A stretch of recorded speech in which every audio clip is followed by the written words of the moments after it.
Welcome to The Explainer. Today, we are going to dive into the fundamentals of modern marketing, and we're going to do it by looking at this incredible story of how one woman took her personal blog and turned it into a billion-dollar beauty empire. Seriously.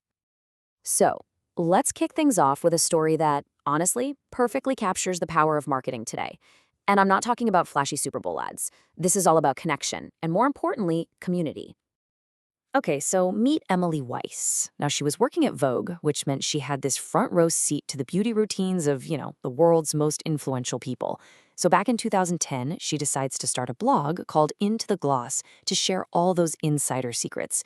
But it pretty quickly became a whole lot more than just that. You see, that blog grew into this massive community of beauty lovers. They were talking, they were sharing, and they were telling Emily Weiss exactly what they wanted in their products. And the key thing? She actually listened. So in 2014, she launches Glossier, a brand built directly from those conversations. And yeah, it grew into a billion-dollar company. So how on earth did a blog that just listened to its readers completely disrupt an entire industry? Well, that's the big question we're tackling today. And the answer, in one word, is marketing.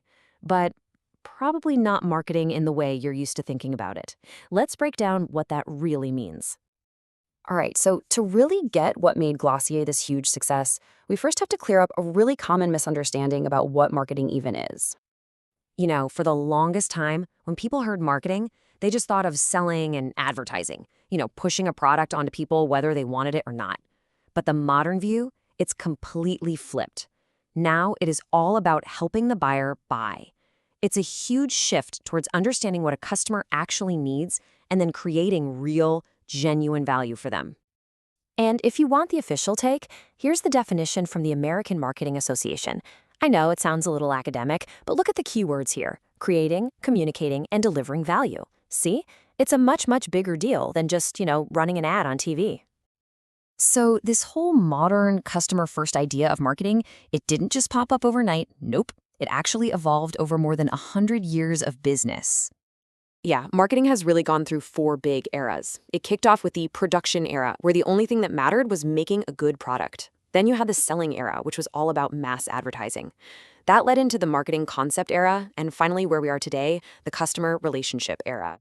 The really huge turning point happened back in the 1950s with this thing called the marketing concept. And this quote, it sums it up perfectly. For the first time ever, businesses started to shift their thinking away from, hey, here's what we make, please buy it, to, wait a minute, what do you guys actually want? Okay, we'll make that for you. And that right there, that is the exact philosophy that Glossier was built on, just decades later. Okay, so if marketing is all about providing value, what are the actual tools and processes that marketers use to make it happen?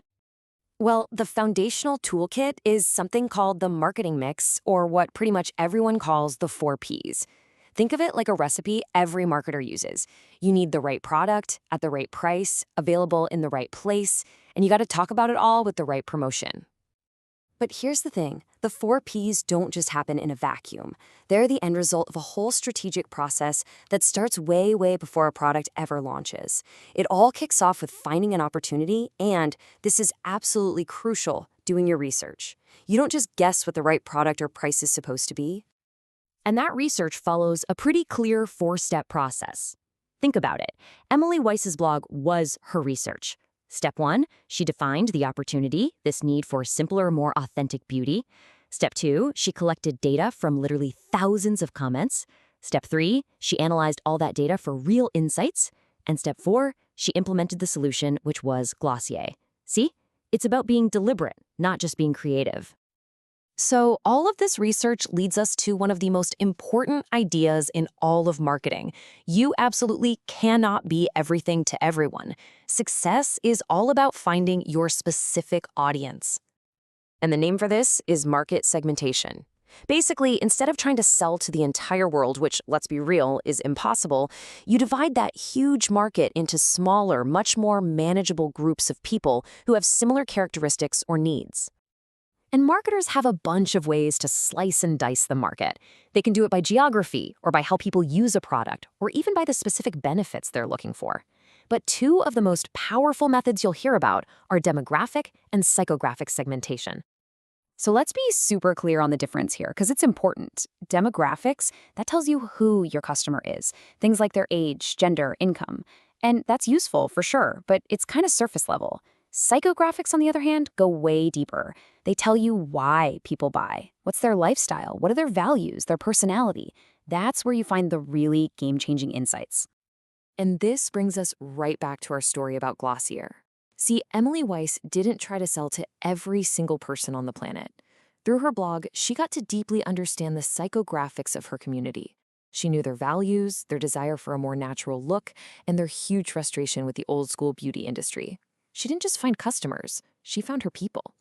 So, at the end of the day, that leaves us with a final thought. Glossier proved that listening might just be the most powerful marketing tool there is.